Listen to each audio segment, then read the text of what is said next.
क्या हो अगर एक चोर को अचानक सुपर पावर्स मिल जाए तो वो लोगों को बचाएगा या अपनी तिकड़म लगाएगा। पिछले वीडियो में आप लोगों ने काफी प्यार दिखाया, इसलिए आज मैं आपके लिए एक और ऐसी ही धमाकेदार कहानी लेकर आया हूँ। ये कहानी शुरू होती है इटली के शहर रोम से। रोम की भीड़ भाड़ वाली सड़कों पर एक चोर जिसका नाम एंजो है। एंजो ने अभी अभी एक कीमती सोने की घड़ी चुराई है और पुलिस उसके पीछे हाथ धोकर पड़ी है। एंजो अपनी जान बचाने के लिए गलियों में भाग रहा है। वो एक पुराने से बंदरगाह यानी पोर्ट पर पहुंचकर छुप जाता है, लेकिन पुलिस वाले भी कम नहीं थे। वो उसकी गंध सूंघते हुए वहां भी आ पहुंचते हैं। अब एंजो के पास कोई रास्ता नहीं बचता। पुलिस से बचने के लिए वो बंदरगाह के नदी में चला जाता है। पानी के नीचे सांस रोके हुए वो इंतजार करता है कि कब ये पुलिस वाले यहाँ से दफा हों। थोड़ी देर बाद पुलिस एजेंट्स को लगता है कि वो शायद कहीं और निकल गया है और वो उस जगह को छोड़कर दूसरी तरफ निकल जाते हैं। जैसे ही मौका मिलता है एंजो आहिस्ता से पानी से बाहर निकलता है, लेकिन पानी से निकलते वक्त उसका पैर फिसलता है और वो वहां पड़े बैरल्स के ऊपर जा गिरता है। ये कोई मामूली बैरल्स नहीं थे, इनके अंदर जहरीला रेडियो एक्टिव मटेरियल भरा हुआ था। एक बैरल का ढक्कन खुल जाता है और एक गाढ़ा काला लिक्विड एंजो के ऊपर गिर जाता है। उसके पूरे जिस्म को उस अजीब से लिक्विड में भिगो देता है। उस वक्त एंजो को कुछ समझ नहीं आता। वो बस इस बात से खुश था कि उसकी जान बच गई। उसी हालत में काले लिक्विड से सना हुआ वो वहां से भागकर अपने घर पहुंचता है, लेकिन घर पहुंचते ही उसकी तबीयत बिगड़ने लगती है।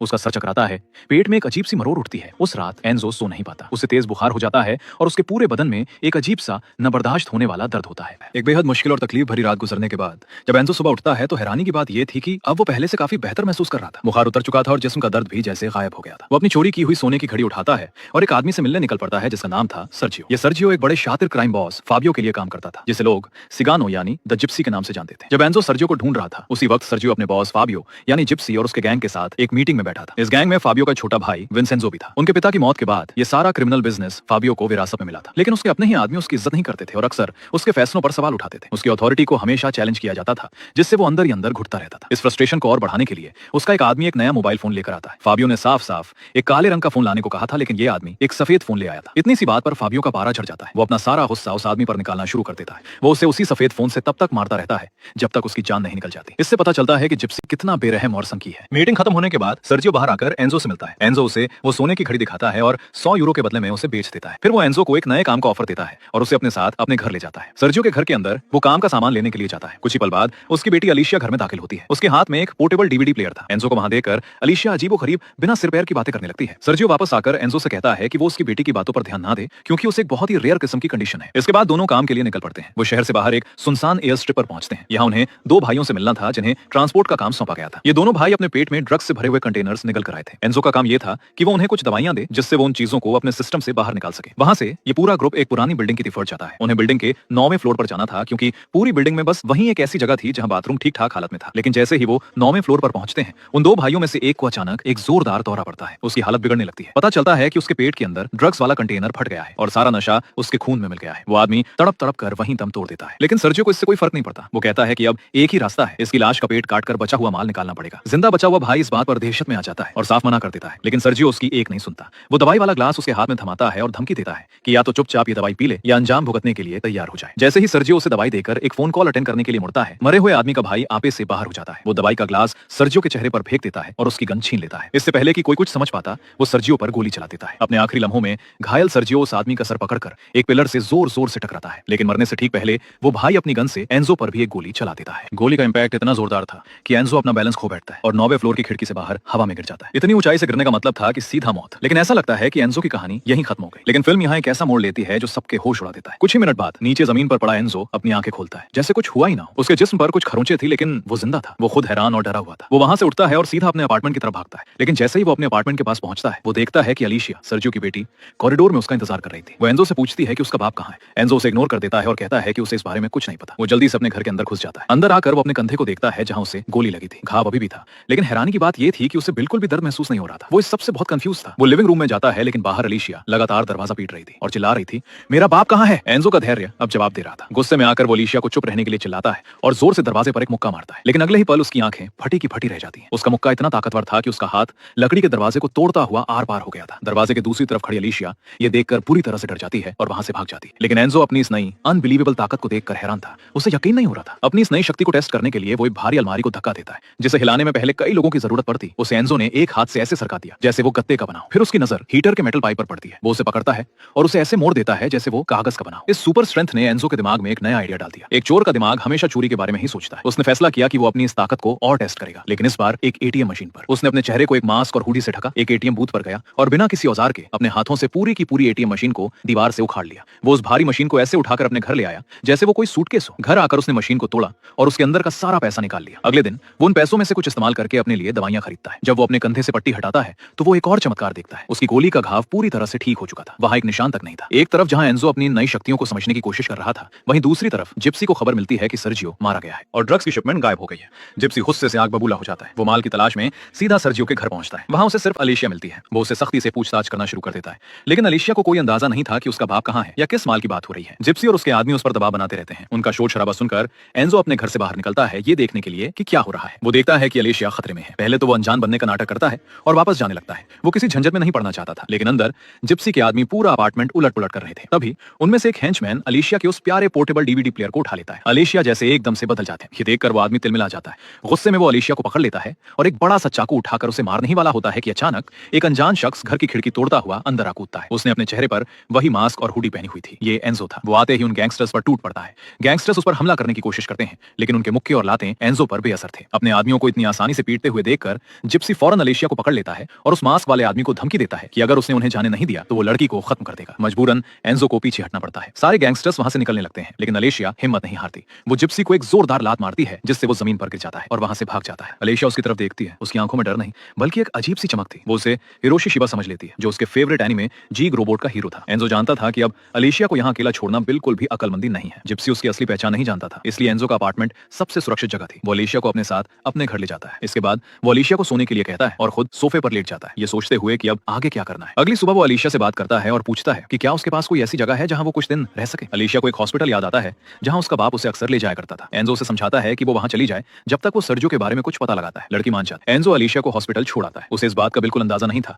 कि दूसरी तरफ जिप्सी उस मास्क वाले आदमी के बारे में जानकारी इकट्ठा कर रहा था जिसने उस पर हमला किया था। अपनी इन्वेस्टिगेशन के दौरान जिप्सी को इंटरनेट पर एक वायरल वीडियो मिलता है। ये वीडियो उसी रात का था जब एंजो ने एटीएम मशीन उखाड़ी थी। वीडियो में वही मास्क पहना हुआ आदमी दिखाई दे रहा था। जिप्सी अपने आदमियों को उसे ढूंढने का आदेश देता है, लेकिन उससे पहले उन्हें सर्जियो की वजह से खोई हुई शिपमेंट की समस्या को हल करना था। माल गायब था और जिप्सी को उसे जल्द से जल्द ढूंढना था, क्योंकि खरीदार एक और खतरनाक क्राइम बॉस जिसका नाम नूजिया था अब उसके पीछे पड़ने वाली थी। ग्रुप अपनी बेस पर वापस लौटा है, लेकिन वहां उनका स्वागत करने के लिए नूजिया के आदमी पहले से ही मौजूद थे। जिप्सी समझ जाता है कि स्थिति उसके सोचने से कहीं ज्यादा गंभीर है। वो नूजिया के आदमियों को बताता है कि माल खो गया है, लेकिन वो वादा करता है कि वो जल्द ही सारे पैसे लौटा देगा। सच तो ये था कि जिप्सी के पास इतना पैसा था ही नहीं। उसे जल्द से जल्द पैसों का इंतजाम करने के लिए कोई प्लान सोचना था। उसके दिमाग में एक आर्मर्ड ट्रक यानी कैश ले जाने वाली गाड़ी को लूटने का प्लान आता है। वो अपने आदमियों को हथियार और सामान तैयार करने का हुक्म देता है। अब वापस आते हैं एंजो के अपार्टमेंट पर। अलीशिया को हॉस्पिटल छोड़ने के बाद वो आकर टीवी ऑन करता है, लेकिन टीवी पे अलीशिया का वही एनिमे जीग रोबोट चल रहा था जो उसके डीवीडी प्लेयर में लगा हुआ था। ना चाहते हुए भी एंजो वो एनिमेशन देखने लगता है और उसे वो पसंद आने लगता है। वो फैसला करता है कि वो इन एपिसोड्स को बेहतर क्वालिटी में देखने के लिए अपने सामान को अपग्रेड करेगा। तो अगली सुबह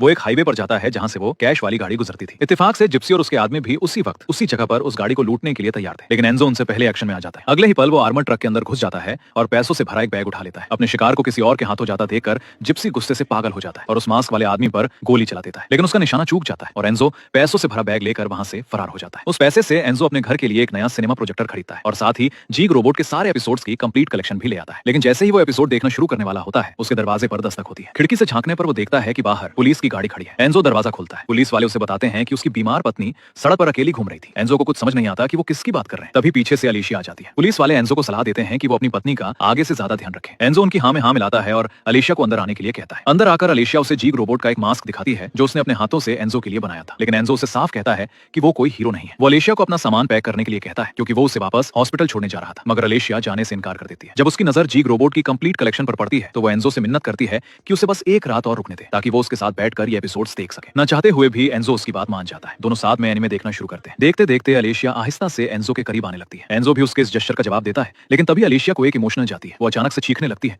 मुझे चोट मत पहुंचाना। इससे एंजो और भी ज्यादा कंफ्यूज हो जाता है, लेकिन उसे जल्द ही एहसास होता है कि इस लड़की ने अपने घर में बहुत कुछ सहा है। वो उसे गले लगा लेता है और वादा करता है कि वो उसे कभी कोई तकलीफ नहीं देगा। एक और दिन गुजरता है। एंजो अलीशिया का मन बहलाने के लिए और उसे उसके दुख से बाहर निकालने के लिए उसे एक अम्यूजमेंट पार्क ले जाने का फैसला करता है। पार्क बंद पड़ा था, लेकिन इससे एंजो को क्या फर्क पड़ता था। वो अलीशिया से कहता है कि वो बड़ी सी फेरिस व्हील में जाकर बैठे, फिर अपनी सुपर स्ट्रेंथ का इस्तेमाल करके वो उस भारी भरकम झूले को अपने हाथों से घुमाने लगता है। यह अनोखा अनुभव अलीशिया को बहुत खुश कर देता है। पार्क के बाद दोनों एक शॉपिंग मॉल जाते हैं। वहां अलीशिया की नजर एक बहुत ही खूबसूरत ड्रेस पर पड़ती है। वो कहती है कि वो एक राजकुमारी की तरह तैयार होना चाहती है। बिना एक पल सोचे एंजो उसके लिए वो ड्रेस खरीद लेता है। धीरे धीरे दोनों एक दूसरे के काफी करीब आने लगते हैं। अलीशिया एक बार फिर हिम्मत करके एंजो से पूछती है कि क्या वो जानता है कि उसका बाप कहाँ है। एंजो फिर से कहता है कि उसे जवाब नहीं पता, लेकिन इस बार लड़की उसके झूठ पर विश्वास नहीं करती और उससे दूर हट जाती है। एंजो आखिरकार हिम्मत जुटाकर उसे सच बता ही देता है। वो बताता है कि सर्जियो एक काम के दौरान मारा गया था और अब वो कभी घर वापस नहीं आएगा। ये सुनकर अलीशिया का दिल टूट जाता है। उसे इस बात का बहुत दुख होता है कि एंजो ने इतने टाइम तक उससे झूठ बोला। वो एंजो पर इल्जाम लगाती है कि उसे अपने सिवा किसी और की कोई परवाह नहीं है। ये कहकर वो वहां से अकेली चली जाती है और कुछ देर बाद एक बस में चढ़ जाती है। लेकिन जैसे ही बस चलने लगती है, एक अजीब सी सुपर ह्यूमन ताकत उस गाड़ी को आगे बढ़ने से रोक देती है। जब सारे पैसेंजर्स पीछे मुड़कर देखते हैं तो उनके होश उड़ जाते हैं। एंजो अपने दोनों हाथों से उस चलती हुई बस को रोके हुए खड़ा था। लोगों को फौरन याद आ जाता है कि ये वही मास्क वाला आदमी है जिसने एटीएम मशीन चोरी की थी। सब लोग अपने अपने मोबाइल फोन्स निकालकर उसे रिकॉर्ड करना शुरू कर देते हैं। लेकिन एंजो को इस बात की कोई परवाह नहीं थी। वो सीधा अलीशिया के पास जाता है और उससे माफी मांगता है। वो कहता है कि उसे अलीशिया की बहुत परवाह है और वो वैसा ही हीरो बनने के लिए तैयार है जैसा वो उसे पसंद करती है। अलीशिया उसकी माफी कबूल कर लेती है। एंजो उसे अपनी गोद में उठाकर बस से बाहर ले आता है और वादा करता है कि वो उसे उस जगह ले जाएगा जहां उसका बाप है। कुछ देर बाद दोनों शहर के मुर्दा घर पहुंचते हैं। वहां वो सर्जियो की लाश को देखते हैं और अलीशिया अपने पिता को आखिरी बार अलविदा कहती है। इसके बाद दोनों वापस अपार्टमेंट लौटने का फैसला करते हैं। लेकिन एंजो अब जानता था कि उसकी असली पहचान सबके सामने आ चुकी है। उन्हें अब यहाँ से बहुत दूर भागना होगा। उसी दौरान जिप्सी अपनी बेस पर वापस आता है। उस मास्क वाले आदमी से बार बार हार कर वो बेहद जलील महसूस कर रहा था। इससे भी बुरा तब होता है जब उसका छोटा भाई विंसेंजो से कहता है कि वो अब उसके बेकार के प्लान से थक चुका है और अब से गैंग को वो लीड करेगा। ये सुनकर जिप्सी को बहुत गुस्सा आता है, लेकिन वो बाहर से शांत रहने का नाटक करता है और उसके फैसले को मान लेता है। विंसेंजो कहता है कि वो ग्रुप को एक और डकैती के लिए इकट्ठा करेगा। लेकिन जैसे ही विंसेंजो वहां से जाता है, जिप्सी अपने आदमियों को अपने गार्ड डॉग्स, जो कि खतरनाक कुत्ते थे, कुछ छोड़ने का इशारा करता है। वो कुत्ते सीधा विंसेंजो पर हमला कर देते हैं और उसे चीर फाड़ कर मार डालते हैं। अपने ही भाई को खत्म करने के बाद भी जिप्सी की समस्याएं कम नहीं हुई थी। उसे अभी भी नूजिया को देने के लिए पैसों का इंतजाम करना था। वो अपने कॉन्टैक्ट मार्सेलोन से उधार मांगने जाता है। कुछ ही मिनट में मार्सेलोन उसके लिए पैसों का इंतजाम कर देती है। लेकिन तभी वहां नूजिया और उसके आदमी अचानक आ धमकते हैं और दोनों पर हमला कर देते हैं। वो मार्सेलोन को जमीन पर गिरा देते हैं। वो जिप्सी को जमीन पर बंधवा देती है और अपने आदमियों को उसके ऊपर पेट्रोल डालने का हुक्म देती है। आखिर में वो एक लाइटर चलाती है। जब वो उसे फेंकने ही वाली थी, नूजिया और उसकी पूरी गैंग अचानक हंसने लगती है। वो कहते हैं कि ये सब एक मजाक था। ये मजाक जिप्सी के गुस्से को भड़का देता है और तभी उसके लिए हैरानी की बात ये थी कि जमीन पर पड़ी मार्सेलोन अचानक उठती है और नूजिया और उसके ग्रुप पर गोलियां चलाना शुरू कर देती है। जिप्सी भी इस मौके का फायदा उठाता है और उन पर फायर करता है। नूजिया के कई आदमी मारे जाते हैं और उसके पैर में भी एक गोली लग जाती है, लेकिन वो वहां से बच निकलने में कामयाब हो जाती है। जिप्सी गुस्से में अपनी बेस पर वापस जाता है, लेकिन वहां जाकर देखता है कि नूजिया उससे पहले ही वहां पहुंच चुकी थी और उसके सारे गार्ड डॉग्स मारे जाते हैं। सिर्फ एक आदमी टाजी जिंदा बचा था। जिप्सी उसे बुलाता है और सारे हथियार जमा करने को कहता है, क्योंकि अब वो नूजिया का पीछा करने वाले थे। लेकिन निकलने से ठीक पहले दोनों टीवी पर एक न्यूज रिपोर्ट देखते हैं जिसमें उस मास्क वाले चोर की असली पहचान दिखाई जा रही थी। जिप्सी फौरन उसे पहचान जाता है कि ये तो अलीशिया का पड़ोसी है। दूसरी तरफ एंजो और अलीशिया अपना सामान उठाते हैं और एक मोटरसाइकिल पर शहर से भाग जाते हैं। रास्ते में वो एक होटल में 10 बजे रात को रुकते हैं। वहां एंजो अलीशिया को अपने अतीत, अपने पास्ट के बारे में बताना शुरू करता है। वो बताता है कि कैसे उसने बहुत कम उम्र में क्राइम की दुनिया में कदम रखा था। अपने दोस्तों के साथ मिलकर वो छोटी मोटी चोरियां करता था, लेकिन आहिस्ता आहिस्ता उसके सारे साथी मारे गए और आखिर में सिर्फ एंजो ही जिंदा बचा। उसने अपनी जिंदगी इसी गुनाह के रास्ते पर जारी रखी, लेकिन वो कहता है कि जब से उसे ये पावर्स मिली हैं और वो अलीशिया से मिला है, वो ये सब छोड़कर एक बेहतर जिंदगी की शुरुआत करना चाहता है। लड़की उसकी कहानी से काफी प्रभावित होती है, लेकिन इससे पहले कि वो और बात कर पाते, जिप्सी कमरे में घुस जाता है और एंजो पर ट्रैंक्विलाइजर डार्ट से फायर करके उसे बेहोश कर देता है। थोड़ी देर बाद जब एंजो की आंख खुलती है तो वो खुद को एक बिस्तर से बंधा हुआ पाता है। उसके सामने जिप्सी खड़ा था, जो ये जानना चाहता था कि एंजो को उसकी खास शक्तियां कहां से मिली। एंजो उसे कुछ भी बताने से मना कर देता है। तब जिप्सी उसे अपना फोन दिखाता है जिसमें एक लाइव वीडियो चल रहा था। वीडियो में अलीशिया को ताजी ने बांधी बनाकर रखा हुआ था। वो धमकी देता है कि अगर एंजो ने सच नहीं बताया तो इस लड़की को अंजाम भुगतना पड़ेगा। मजबूर होकर एंजो सब कुछ बताने के लिए तैयार हो जाता है। बंधन खोलने के बाद वो जिप्सी को टाइबर नदी के किनारे ले जाता है और बताता है कि कैसे वो उन बैरल्स के अंदर एक अजीब से सब्सटेंस के कांटेक्ट में आया था। जिप्सी उसे हुक्म देता है कि वो पानी में जाकर वो बैरल्स निकाले। उसी वक्त वैन के अंदर अलीशिया ताजी से कहती है कि उसे बाथरूम जाना है। ताजी कहता है कि वो ऐसा नहीं कर सकता, लेकिन जैसे ही ताजी का ध्यान भटकता है, लड़की अपनी ड्रेस से एक बुनाई वाली सुई निकालती है और उसे ताजी की गर्दन में घोंप देती है। ताजी कुछ करने की कोशिश करता है, लेकिन सुई एक नाजुक जगह पर लगी थी। वो तड़प कर वहीं जमीन पर गिर जाता है और मर जाता है। वैन के बाहर जब एंजो बैरल्स निकाल रहा होता है, जिप्सी अपने अडेप्टेशन ताजी को आवाज लगाता है, लेकिन कोई जवाब नहीं आता और तभी